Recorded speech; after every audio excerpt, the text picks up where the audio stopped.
Chapter 8. More about Scratch. Children, you are already familiar with Scratch. In your previous class, you learned about different types and shapes of blocks. Now, in this chapter, you will learn a few more blocks which are sensing, variables, and conditional blocks. In Scratch, some program script requires the user to type an input to continue the script. Let's have a look at these blocks and create a simple game using them. Sensing block. These blocks are used to sense the input from the user through keyboard or mouse movement to execute the script. It also prevents other blocks to run at that time. Prompts the user to type the input using keyboard. Checks if the script touches the mouse pointer or chosen color in the block. If true, it executes the next block. If false, it executes other blocks. Checks if the chosen key is pressed. Sensing an input. To add a sensing block to a script, follow these steps. Delete the default sprite and insert polar bear sprite on the stage. Add a new backdrop to the stage, Architect. Sensing.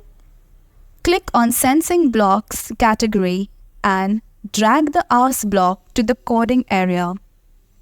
A speech bubble will appear above the sprite, which text, "What is your name?" You can change the question if you want. You will see an input box on the stage with a blinking cursor. Type your name and click on tick button or enter key. You will notice that the input box waits for your input. You will notice that the input box waits for your input. You can use to make your data sprite polar bear. Repeat the name for given number of seconds. Variables. A script is made up of number of blocks, of commands or instructions that are given to the sprite to form a task. In a program, the input that is typed is stored in computer memory in the form of data. Input is always in the form of numbers, text, date, or pictures for the program and is stored in variable. Variable doesn't have a fixed value. For example, in motion block, the value of a number of steps is 10 by default, but it is not fixed cause it can be modified according to the script. Conditional block. These blocks are used when you have to do a task dependent on some conditions.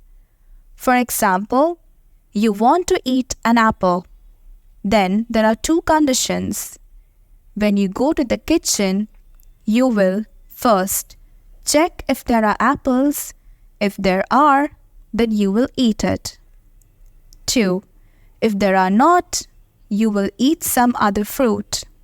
Here, the task of you eating an apple depends on the condition.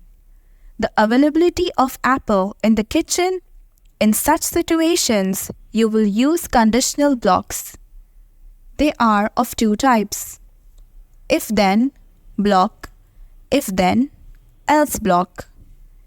If, then block.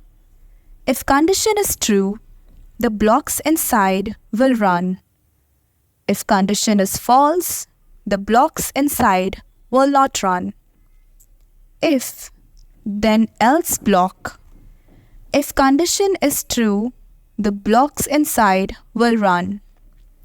If condition is false, the blocks inside else will run. Let's understand these with a simple game script. Creating a game. Let's create a simple game using both types of conditional blocks. Open Scratch 3.0 and create the scripts shown below. Choose button 5 as the sprite and neon tunnel as the backdrop of the stage. Here, the sprite turns only when the if-then condition. Mouse pointing the sprite is fulfilled by the user. For if-then-else block, here the sprite turns anticlockwise when the if-then condition. Any key pressed is fulfilled. If not, it turns clockwise non-stop according to the else condition.